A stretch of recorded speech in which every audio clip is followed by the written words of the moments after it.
Man City weathered early storm to show hallmark of Pep Guardiola's champions. Manchester City's fourth title in 5 seasons was not won in September, but, more importantly, it was not lost then either. Pep Guardiola's side faced just about the most difficult 3-game run possible, all in the space of 8 days. Away to Chelsea, their conquerors in the Champions League final 4 months previous. Away to Paris Saint-Germain, newly decorated with the signing of Lionel Messi. Away to Liverpool, their greatest competition. Just 5 games into the defense of their Premier League title, City had already dropped 5 points. After defeat for a depleted squad on the opening weekend at Tottenham, Southampton had earned a goalless draw at the Etihad. Guardiola, meanwhile, was at odds with own fans over perceived criticism of their support after the 6-3 win over RB Leipzig. None of this was ideal preparation. The outcome was far from perfect too. City emerged from those 8 days with a win, a loss and a draw. You could not ask for a more mixed bag of results.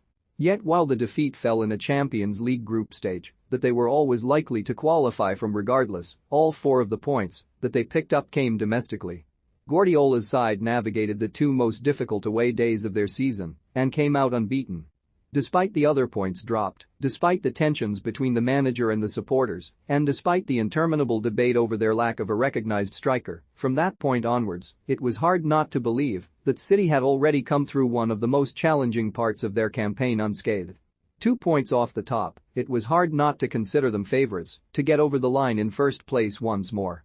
They did, in the end, and there are a lot of similarities between this title win and that which came immediately before it.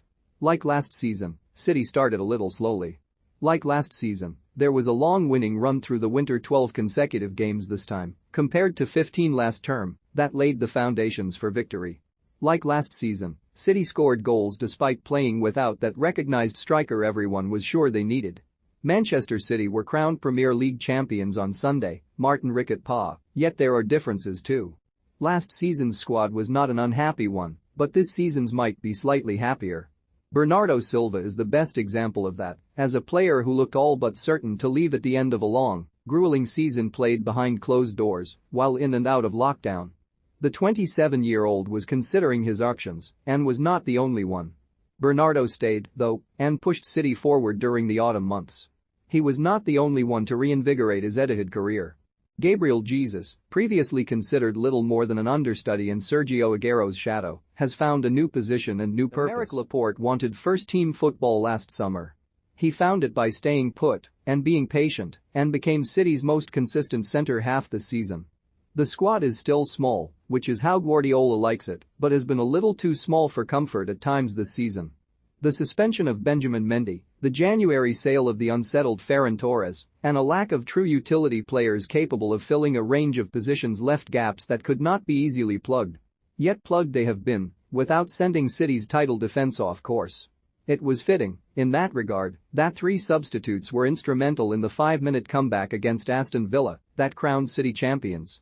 All of them, scorer Ilkay Gundogan and providers Raheem Sterling and Alexander Zinchenko, have had to make do with bit-part roles over the course of the campaign, but Guardiola has generally been able to count on those at the fringes when required.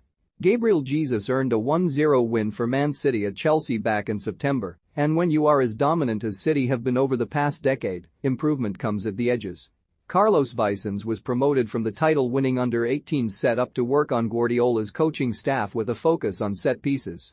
The result has been the most goals scored from dead ball situations in the top flight, 21 in all, and the fewest conceded too. The defense breached just at once.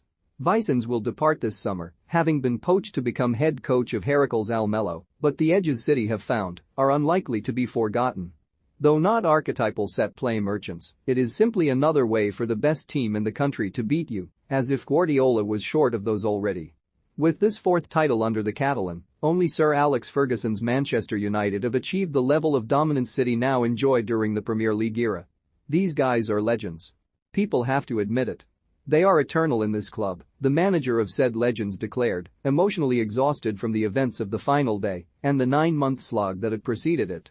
This level of superiority was not supposed to be possible in a league as competitive as the modern top flight. Guardiola himself did not expect it upon arrival. I had a lot of confidence, but no, he admitted.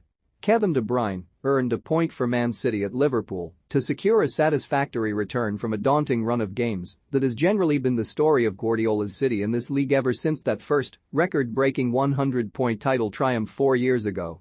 Just as they appear to be in trouble or about to embark on a run that will seriously test their credentials, they come out ahead of the competition regardless. That was the case in September. It was the same on Sunday too. And as long as their extraordinary manager is around, you imagine that will remain the case for a while yet.